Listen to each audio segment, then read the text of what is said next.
Hoje o tema, nós vamos falar sobre Jesus Cristo, né? O que o Catecismo nos ensina sobre Jesus Cristo, quebrar também alguns achismos a respeito de Jesus Cristo, algumas heresias. Eu vi uma hoje, aí, em um lugar aí que eu vou falar depois, mas tudo bem. Vamos então iniciar em nome do Pai, do Filho e do Espírito Santo, amém? Espírito Santo de Deus, desça sobre todos nós, aqueles que estão acompanhando, sobre mim, para que nessa noite nós possamos aproveitar o melhor possível, compreender e alimentar-nos da Tua Palavra e da verdade da Tua Igreja. Maria, passe à frente de todas as nossas dificuldades, abre nossa mente para compreendermos a vontade de Teu Filho Jesus. Ave Maria, cheia de graça, o Senhor é convosco. Bendita sois vós entre as mulheres, bendito o fruto do vosso ventre, Jesus. Santa Maria, Mãe de Deus, rogai por nós, pecadores, agora e na hora de nossa morte. Amém. Em nome do Pai, do Filho e do Espírito Santo também. Eu vou ter que ir no meio, muitas vezes, limpar o nariz aqui, dar uma espirrada, porque não estou muito bem. Mas eu vou começar então essa live, esse curso. Muito bem, vamos começar. Eu vou ler a primeira Epístola de São João, capítulo 1, no versículo 1, vai dizer assim: o que era desde o princípio, o que temos ouvido, o que temos visto com os nossos olhos, o que temos contemplado, e as nossas mãos têm apalpado no tocante ao verbo da vida, porque a vida se manifestou e nós a temos visto. Damos testemunho e vos anunciamos a vida eterna, que estava no Pai, e que se manifestou a nós. O que vimos, ouvimos, nós vos anunciamos, para que também vós tenham comunhão conosco. Ora, a nossa comunhão é com o Pai e com o seu Filho Jesus Cristo. Escrevemos-vos essas coisas para que a vossa alegria seja completa. Palavra do Senhor, graças a Deus. Vamos falar do Cristo. Nós temos que entender que o Cristo é o centro de tudo para nós católicos. Ele é o centro da catequese. Ninguém pode ensinar catequese sem falar do Cristo ou sem colocar o Cristo no centro da catequese. Não tem como doutrinar alguém na igreja sem colocar no centro o Cristo. Por isso existem hoje muitas heresias que colocam no centro o povo, a luta por uma liberdade, que colocam no centro os pobres. Cristo é o centro, né? Por causa de Cristo vamos aos pobres, por causa de Cristo os povos todos são chamados para Cristo. E não que os povos sejam o centro, ou o povo seja o centro, ou um regime político seja o centro, ou que os pobres sejam o centro da nossa vida. O centro da nossa vida e do nosso trabalho, da nossa catequese, precisa ser Jesus Cristo na pessoa divina e na pessoa humana. Nós precisamos adorá-lo, amá-lo, segui-lo, vivê-lo, experimentá-lo, apaixonar-se por ele e propagá-lo, convidar os outros a conhecer. Como João escreve nessa primeira carta.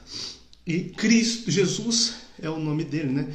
Na outra live, uma irmã perguntou por que lá antigamente no livro de Isaías disse que nascerá de uma virgem, se chamará Emanuel, mas o nome dele é Jesus. Se chamará Emanuel porque ele é Deus conosco, né? Ele é Deus que está aqui, ele é Deus que está conosco. Isso significa Emanuel, né? Não que o nome dele seria Emanuel, mas que seria uma característica dele. E o nome de Jesus também é uma característica. O nome Jesus significa Deus salva. Além de ser uma frase, né? Tem um sujeito e um verbo, Deus salva. Ali também demonstra duas outras características, né? Além da frase Deus salva, o sujeito e o verbo, o nome de Jesus mostra Deus, que é a identidade, quem é aquele Jesus? Deus, e a missão, salva. Veja só como todas as coisas em Deus têm um significado muito maior, né? Não significa apenas a frase Deus salva, mas também a identidade dele.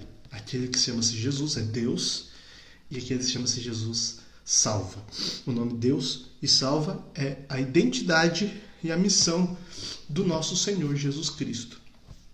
E o nome Cristo, né, para que você entenda, Cristo, ele é uma tradução grega, né? O original chamado de Messias, como os hebraicos chamavam, vinda do Messias, eles esperavam o Messias. E ela foi escrita, o Novo Testamento, em grego, e a tradução de Messias para o grego é Christos. Christos, ou Messias, significa o ungido, né? Ungido. Quem era ungido naquela época, naquela região, naquela religião, aquele povo? 3 tipos de pessoas recebiam a unção, né? Com um óleo no chifre.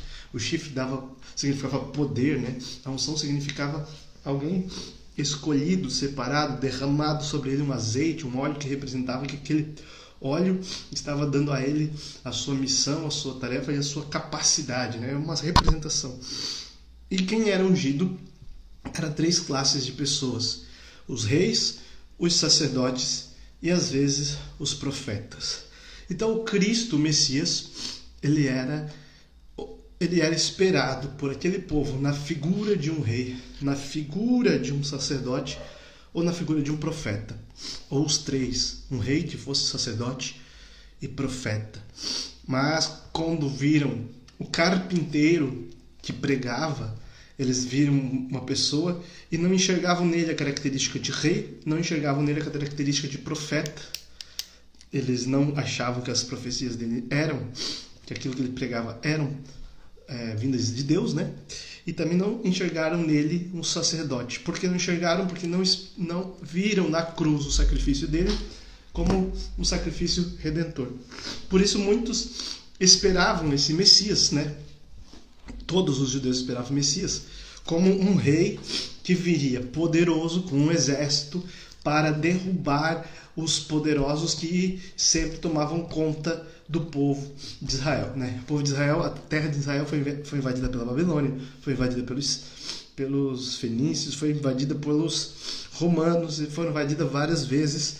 E eles esperavam um rei poderoso com um exército que vinha para derrotar aqueles...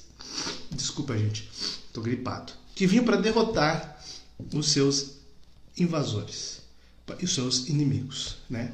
Eles não esperavam um Messias ungido, um rei, sacerdote e profeta que viria para trabalhar no campo espiritual. Eles não imaginavam isso. Então, Jesus, ele é Deus salva, significa o nome de Jesus significa Deus salva, mostra a sua identidade, ele é Deus, mostra a sua missão, ele salva. Cristo é o ungido, e ele é ungido, e ele é rei, sacerdote e profeta.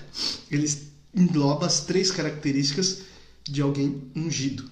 Por isso, no batismo, quando somos batizados em nome do Pai, do Filho e do Espírito Santo, recebemos a água do batismo que purifica os nossos pecados, nos faz participantes da graça de Jesus, da cruz de Cristo, da salvação na cruz, e a unção nos é dada, né, para que sejamos também reis, sacerdotes e profetas. Reis porque seremos reis com Cristo, reinaremos no reinado de Cristo.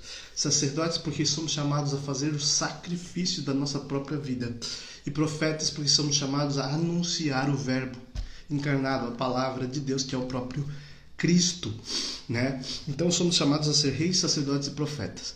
Como hoje um padre, presbítero e sacerdote tem o mesmo, a gente chama a mesma coisa, padre, sacerdote e presbítero, cada uma desses nomes tem um significado diferente. Padre que também engloba todas as atividades dele, mas o sacerdócio significa a função de oferecer o sacrifício pelo povo. Então, os sacerdotes judeus pegavam os sacrifícios, entravam lá dentro do templo e ofereciam a Deus os sacrifícios que o povo levava. O sacerdote da Igreja Católica, o padre, por isso que antigamente ele ficava de costas para o povo, porque ele pegava as orações, as ofertas, as entregas do povo e ele ofertava. Então ele era também oferta, vítima, sacrifício junto com o Cristo, né? E ali o Cristo de fato era vamos chamar assim, a oblação, ou seja, a oferenda, né? A oferta que é Cristo no altar se ofertando a nós, na sua nova paixão que não tem sangue, né? Incruenta. Vocês estão entendendo? Se vocês não estiverem entendendo, manda perguntas aí, tá? Estou falando um pouco mais rápido talvez. Hoje eu vou fazer uma live um pouco mais curta. Vou tentar fazer de 1 hora só, mas Então, muito bem, Cristo é ungido. Quem unge? O Pai. Quem é o ungido? O Filho. Quem é a unção? É o Espírito Santo. Então, o próprio Deus, ele é o que unge, o que é ungido no Filho e que é a unção no Espírito Santo. É derramada do Pai para o Filho, né? Procede do Pai para o Filho. Lembra que a gente falava na outra aula? Então, Deus unge, Cristo é o ungido e o Espírito Santo é a unção que enche, que batiza, que está em Cristo, né? E para que Jesus veio? Depois eu vou falar mais sobre isso, mas Jesus vai dizer que ele não veio para servir, ele veio para ser servido. Mas como então ele é rei? Não, desculpa. Ele veio para servir e não para ser servido, né? Eu troquei as coisas. Ele veio para servir e não para ser servido. Olha que interessante, né? A gente poder olhar o tamanho amor de Deus, que é Deus Todo-Poderoso e que se colocou como um servo humilde, que não veio para ser servido, mesmo sendo rei, veio para servir. Primeiro ele precisava cumprir a sua missão, cumprir o seu chamado, para então ele ser glorificado, manifestar a sua realeza na cruz. Então primeiro ele veio para servir, ele veio para uma missão, para algo, e não para ser servido, mas depois que Jesus então realiza sua manifestação real na cruz, quando ele é crucificado, ele coloca toda a sua realeza, ele mostra quem ele é rei, ele é coroado rei, e a sua coroa é uma coroa de espinhos. O Senhor é coroado como rei.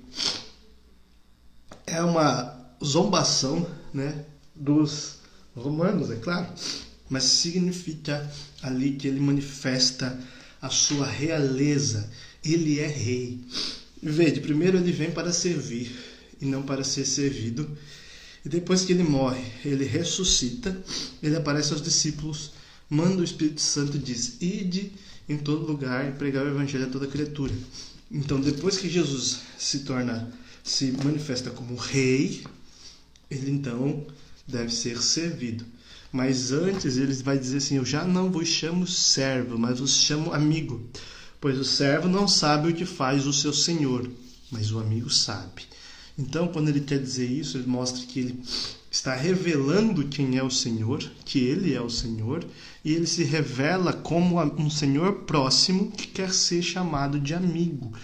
Ou seja, ele quer mostrar para nós aquilo quem ele é. Ele não quer se esconder e que nós obedeçamos cegamente. Ele quer que nós conheçamos ele. E nesse conhecimento dele, nós desejamos cada vez mais, com o maior desejo do coração, levar a verdade dele, servi-lo, ser servo e ser amigo dele. Amém? Muito bem. Agora vamos lá.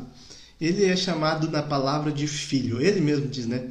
Eu sou filho, ninguém conhece o pai senão o filho. Ele se chama de filho. E Pedro vai chamá-lo também de filho. Tu és o Messias, o filho do Deus vivo. A gente professa a nossa fé como ele sendo filho único de Deus.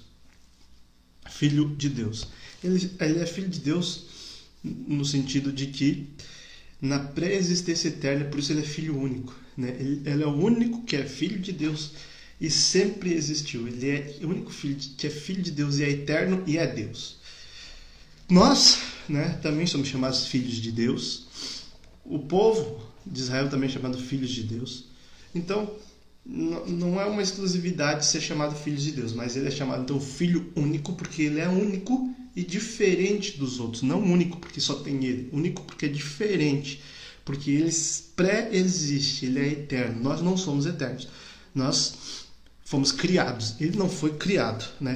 E depois também, alguns momentos do Novo Testamento, que é escrito em grego, vai chamá-lo de Senhor, de Kyrios. Senhor era uma tradução também do Yahvé, que era o eu sou, lembra que a gente falou na outra aula? Senhor é o nome dado a Deus, chamava o Senhor, Kyrios.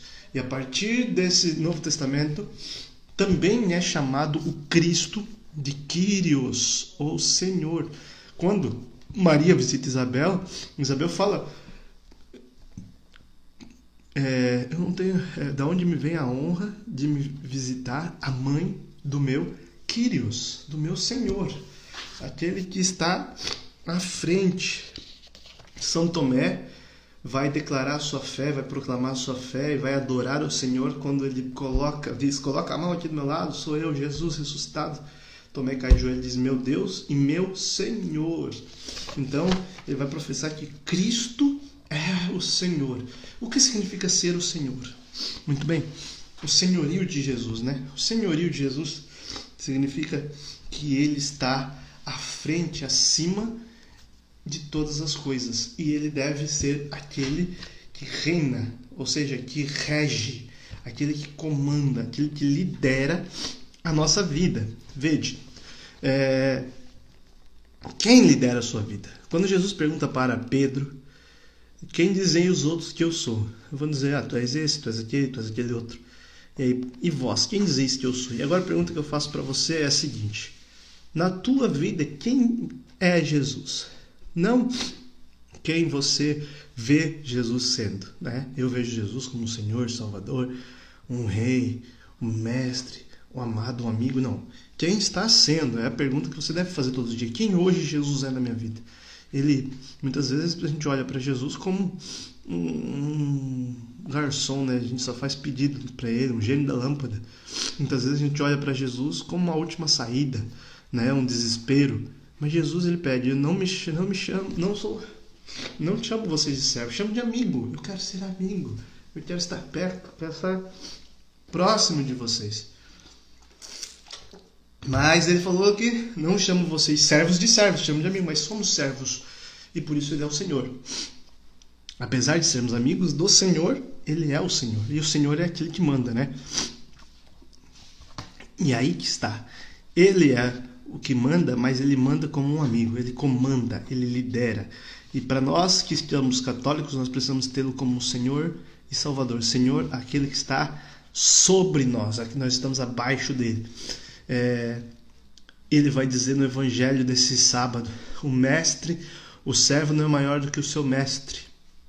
Então ele é o maior, ele é o mestre, ele manda, a gente obedece. E quem obedece recebe muitas graças, porque obediência gera graça, porque o Senhor tem o melhor para nós. Então ele é o Senhor Kyrios, com essa autoridade divina, e nós somos servos e amigos daquele que é o maior. Então devemos usar esse nome Senhor para adorá-lo. Tu és o meu Senhor, ou seja, eu me rebaixo, eu me oferto, eu me humilho diante de ti, desse nome de Senhor para denominá-lo, né, o Senhor Jesus Cristo, para dar a ele autoridade sobre nossa vida, né? Então Jesus nasceu para quê? Por que o verbo se fez carne, tá? Eu quero colocar aqui para vocês, deixa eu ver, 1, 2, 3, 4. 4 motivos do porquê o Cristo, o verbo, encarnou, ele se fez carne. O primeiro motivo é por amor a nós.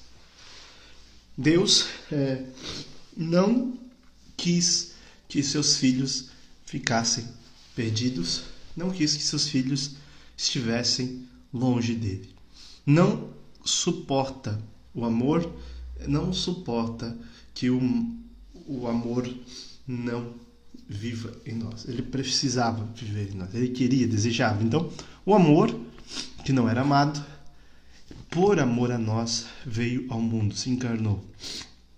Isso é algo gigantesco, isso é algo grandioso demais. Isso é a maior coisa, é o maior momento da história da humanidade. É Deus. A gente não tem noção disso, porque a gente nunca vai ter. É uma coisa muito sublime. Muito sublime. É Deus Todo-Poderoso que se encarna, que se torna um de nós, um preso, escravo. Por quê? Nós falávamos na outra aula que Deus, ele não se prende a nada. Deus está fora do tempo, fora do espaço. Ele não está... Para ele não existe dias, não existe noites, não existe hora, não existe tempo. Para ele não existe espaço, não existe medidas. E Jesus era Deus. Jesus é Deus. Jesus, como Deus, se fez carne e habitou no meio de nós. Ele se encarnou e ele se colocou num ventre de uma mulher, né? Depois, na próxima aula, nós vamos falar principalmente sobre a Virgem Maria. Imagine então um Deus Todo-Poderoso se apequenar num pequeno feto. Antes de ser um bebê, antes de ser um homem, foi um feto. Correu risco ao nascer, com Herodes mandando matar. Correu riscos de vida, de ter uma doença. Correu vários riscos. Mas Deus o preveniu de todos os males para que ele cumprisse a sua missão. Né? Lembra, Deus salva. Ele é Deus e ele tem uma missão. É Deus que tem uma missão. Então ele nasceu por amor a mim e por amor a você. No tempo previsto, no tempo certo, ele veio ao mundo. Ele veio ao mundo para que nós conhecêssemos o amor. Por amor, porque nos amava, e para que nós conhecêssemos o amor. Porque nós não conhecíamos o amor, nós não entendíamos o amor. Nós achávamos que amor era sentimentalismos, né? Muitos ainda acham. Tá aí o achismo. O amor não é sentimento. Jesus veio para mostrar que o amor é Ele. O amor é uma pessoa. O amor é uma pessoa que mostrou como é que se ama na cruz. Acho que dá para pegar ali no cantinho ali para mostrar para você. A cruz é o símbolo perfeito do que é o amor. É ofertar a vida. Jesus vai dizer, não tem ninguém que tenha amor maior do que aquele que dá a vida pelos seus amigos. E Jesus falou, vós sois meus amigos. E ele deu a vida por todos nós. Então, nós conhecemos o amor em Jesus. Ele veio pregar o amor, viver o amor, ser o amor, mostrar o amor. E pedir para que nós sejamos como ele, ser amor, amar. Ah, mas Deus é amor, então aí está muitos problemas de má interpretação dessa frase. Deus é amor, Jesus é amor, mas não é um amor sentimental. Não é esse amor sentimental que a gente tem, né? Não é esse amor sentimental que muitas vezes a gente que vai vir de uma forma carente. Jesus não era carente. Muitas pessoas são carentes e por isso Jesus veio para que nós conhecêssemos o amor e não fôssemos mais carentes. E muitos por essa carência, por qualquer coisa que parece ser amor, fazem qualquer coisa, se ofertam, se entregam erradamente, né? Ao pecado, a uma vida desregrada. E depois dizem que, né, você fazendo as coisas por amor, mas não fazem por amor. Porque o amor é aquele, como eu já disse na outra aula, que quer, quem ama é aquele que quer Deus para o outro, que quer salvação para o outro, que quer o melhor para o outro. Vamos lá. A terceiro motivo que Deus veio, que se encarnou, foi para que sejamos participantes da natureza divina, né? Ele veio morrer na cruz por nós, para que nós saiamos da natureza do pecado, saiamos do pecado e participemos da natureza divina o mais perto possível. Ele veio para que sejamos participantes da natureza divina. O pecado nos afastava de Deus e nos levava cada vez mais para um abismo. E continua fazendo isso. Quando vem Jesus e morre na cruz, ele nos leva de volta à essência que nós fomos criados. Criados para amar e por amor. Criados para louvar a Deus, para viver essa essência, para viver com Deus, para viver em Deus, para louvar a Deus, para glorificar a Deus. E com a nossa vida, né, com a nossa existência, e como nós temos a alma racional, nós glorificamos a Deus de várias outras formas. Imagina que a palavra vai dizer que a natureza louva o Senhor. Como que uma árvore louva o Senhor, né? Bate um vento, ela faz assim? Louva o Senhor? Não. A árvore louva o Senhor com a sua existência. Ela existir é a glória de Deus ali. Um cachorro louva o Senhor com a sua existência. Ele existir é uma glória de Deus, porque foi Deus que fez. Os animais, os rios louvam o Senhor com a sua existência. As montanhas louvam o Senhor com a sua existência. Nós também louvamos ao Senhor com a nossa existência, né? Todo ser que respire, louve e venha seguir. Nós louvamos ao Senhor com a nossa existência, mas principalmente quando nós demos a Ele o senhorio da nossa vida, né? Muito bem. E o Senhor veio, quarto motivo, para ser nosso modelo de santidade. Modelo significa exemplo, né? A gente olha para ele e nos espelhemos nele. Queremos ser imitadores de Cristo. Ele veio para que nós olhemos e imitemos. Paulo acredita que tenha sido um bom imitador de Cristo. Por isso ele escreve: sereis meus imitadores, porque eu imito Cristo. Não porque Paulo é muita coisa, muito bom, mas não, porque ele quis imitar Cristo. Porque ele quis fazer tudo como Cristo fez. Aí tem aquela música do Padre Zezinho maravilhosa que a gente canta: amar como Jesus amou, sonhar como Jesus sonhou, pensar como Jesus pensou, viver como Jesus viveu, sorrir como Jesus sorria, sentir o que Jesus sentia.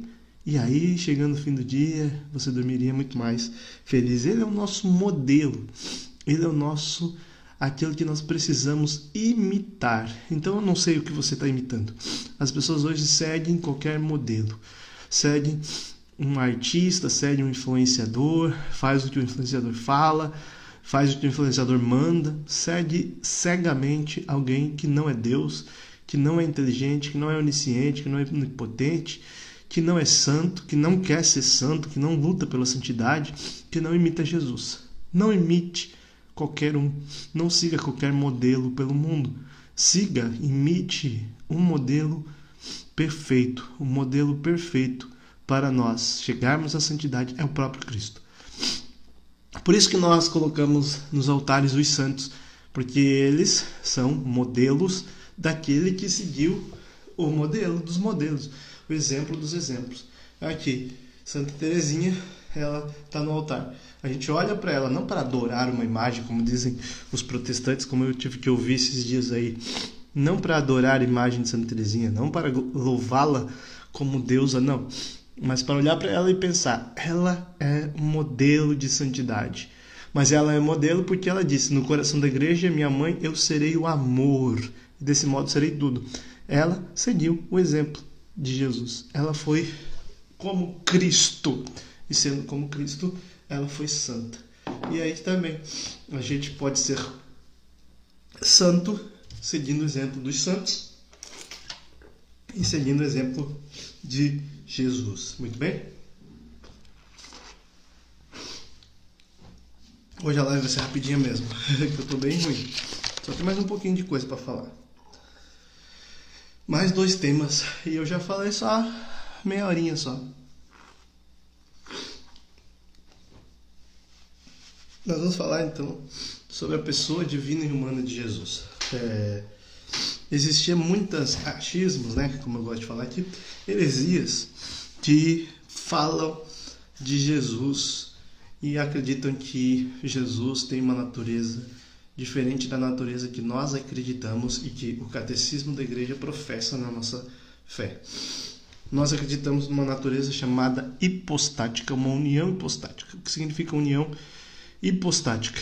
Jesus é 100% Deus, desde sempre e para sempre. Desde o dia que o anjo Gabriel veio visitar Maria, e para sempre depois disso, Jesus também é 100% homem. Vamos lá de novo. Ad eterno, ou seja, desde toda a eternidade para toda a eternidade, que a eternidade não é tempo, não é assim, desde sempre para sempre, não. Eternidade é outra coisa que não é tempo. Que também podemos chamar de kairos, que é o fora do tempo. Na eternidade, Jesus sempre foi Deus. No tempo, Jesus encarna no ventre da Virgem Maria no dia que o anjo Gabriel a visita. E para sempre, desde aquele dia, ele é 100% homem. Ao mesmo tempo que ele é 100% homem, ele é 100% Deus. Ao encarnar, ele não perdeu a natureza divina. Ao morrer e ressuscitar, ele não perdeu a natureza humana.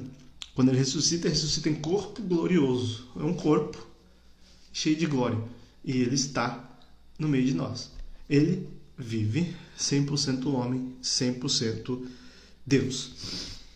Os gnósticos, o docetismo gnóstico, que é uma heresia, não acreditavam que Jesus era 100% homem. Acreditavam que Jesus era Deus desde sempre, mas a sua humanidade não era como a nossa humanidade. Era uma humanidade diferente. Tô mal, tô doente.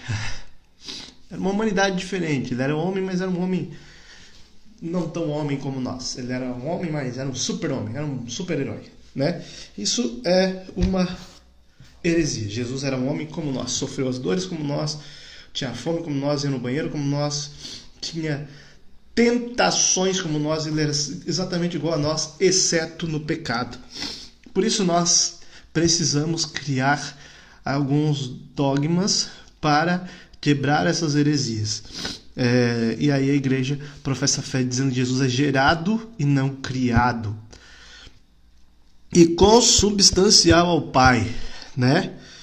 Muito bem. O que significa ser gerado e não criado? O que é criado? Eu sou criado, você é criado. Esse material aqui é criado. Tudo que você vê é criado. Não existia e de repente passou a existir. Isso chama-se criação. Deus fez e criou tudo do nada. Lembra que a gente falou na outra aula? Se você não viu, a outra aula está no Spotify, no YouTube e aqui no meu Instagram. Deus criou tudo. Jesus não foi uma das criações de Deus. Jesus já existia. Deus fala na terceira pessoa. Criamos o mundo, criamos o homem, a nossa imagem e semelhança, criamos. Deus fala no plural, na terceira pessoa do plural, nós, né? Então, Jesus já existia na criação. Ele é a palavra de Deus que tudo cria. Muito bem? Jesus, então, não é criado, não é uma criatura. E aí a palavra vai dizer que a oração do crente vai dizer que ele é gerado, porque ele já existia e foi gerado no ventre da Virgem Maria. Ele foi. Deus sopra o ruá, o sopro da vida, quando uma mulher está grávida. E esse ruá gera no ventre da mulher, naquele lugar, gera ali a alma, o espírito daquela nova criaturinha. Do nada, agora existe uma nova criatura, passa a existir. Jesus era Deus, sempre foi. E ele veio e passou, batizou. Quando Maria é batizada no Espírito Santo, ali passa a estar Deus no ventre dela, que estava lá em todo lugar, porque é onipresente, se coloca ali preso à carne, já na célula que iria virar um feto, um bebê e Jesus. Consubstancial ao Pai é da mesma substância que Deus, ou seja, ele é o mesmo Deus. Existia uma heresia chamada arianismo, que era o Ário, que era um bispo, que não acreditava na consubstancial ao Pai, que não acreditava que ele tinha a mesma substância de Deus, acreditava que ele era homem, só homem, não Deus, quando era homem. Nessa história, né, conta que Santa Claus, que é o Nicolau, que também é chamado de Papai Noel, né, deu um tabefe na cara dele quando ele falou essa heresia no concílio. E aí também nestorianismo não vai acreditar que Jesus era também. Os nestorianos não acreditavam também que existia a união hipostática. Essas heresias acreditavam ou numa coisa ou na outra coisa.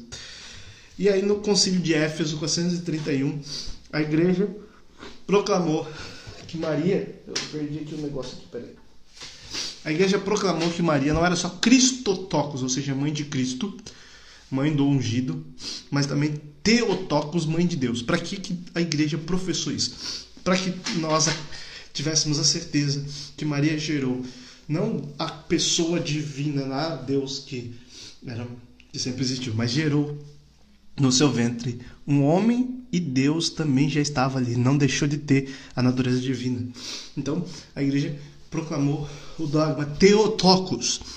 Existia também já os monofisistas, que achavam que cessava a matéria humana de Jesus, que quando Jesus morreu, acabou a parte humana de Jesus, ele ressuscita para ser só Deus e não ser 100% homem. Mas Jesus é 100% homem e 100% Deus até hoje. Sempre vai ser. Jesus, sendo homem, tem um coração humano.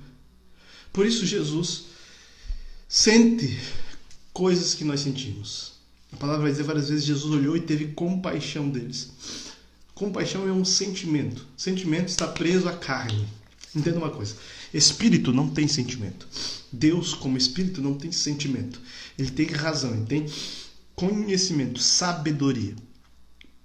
Sentimento é uma coisa que vem da carne, que é uma sensação, é os sentidos. Muito bem.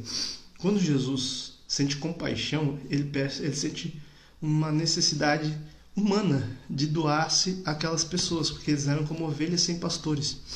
Esse é o coração de Jesus. Ele tem um coração humano. Um coração humano e divino, porque ele é a misericórdia do Pai, mas também humano, para sentir compaixão de nós, para sentir que nós mesmos, os que não merecem amor, Ele quer dar amor, Ele quer abraçar, Ele quer consolar, Ele quer acolher. Olha que lindo isso. Por isso nós adoramos o Sagrado Coração de Jesus. Ele tem um coração. Né? Ah, Deus não tem um coração? Não, Ele é um Deus Pai, é Espírito. Espírito não tem corpo, não tem coração, não tem sentimentos, é razão. O amor de Deus é um amor racional. O amor de Cristo é um amor racional, porque é Deus, mas também um amor que também tem sentimento, também tem compaixão. Também existem características humanas nesse amor de Jesus, que o fortalece, não diminui a sua grandeza do seu amor, mas aumenta. Por quê? Porque é uma característica humana perfeita. Não é uma característica humana igual a nossa, imperfeita. É uma característica humana perfeita. Então esse é o Jesus humano, gerado, não criado, que nasceu por amor a nós, para que conhecêssemos o amor, para que sejamos participantes da natureza divina, para ser o nosso modelo. Ele que é o Filho unigênito do Pai. Ele que é o ungido que nos salva. Amém? Amado, hoje a live foi muito curtinha assim, porque eu estou bem ruinzinho mesmo, assim, bastante dor de cabeça, febre. Então rezem por mim, né? E rezem para que a próxima semana também mais pessoas estejam aqui, né? A gente começou com 15, 16 pessoas assistindo, hoje nós tivemos pouquinhas pessoas, mas que Deus abençoe, que elas possam assistir também depois no YouTube. Amém? Em nome do Pai, do Filho e do Espírito Santo. Amém. Senhor Jesus, abençoe nossa semana, que na semana que vem nós possamos, Senhor, estar melhor e fazer uma live ainda melhor para a tua honra e tua glória. Ave Maria, cheia de graça, o Senhor é convosco. Bendita sois vós entre as mulheres, bendito o fruto do vosso ventre, Jesus. Santa Maria, Mãe de Deus, rogai por nós, pecadores, agora e na hora de nossa morte. Amém. Em nome do Pai, do Filho e do Espírito Santo. Amém. Deus abençoe você, fique em paz, fique com Deus, reze por mim e até semana que vem. Tchau.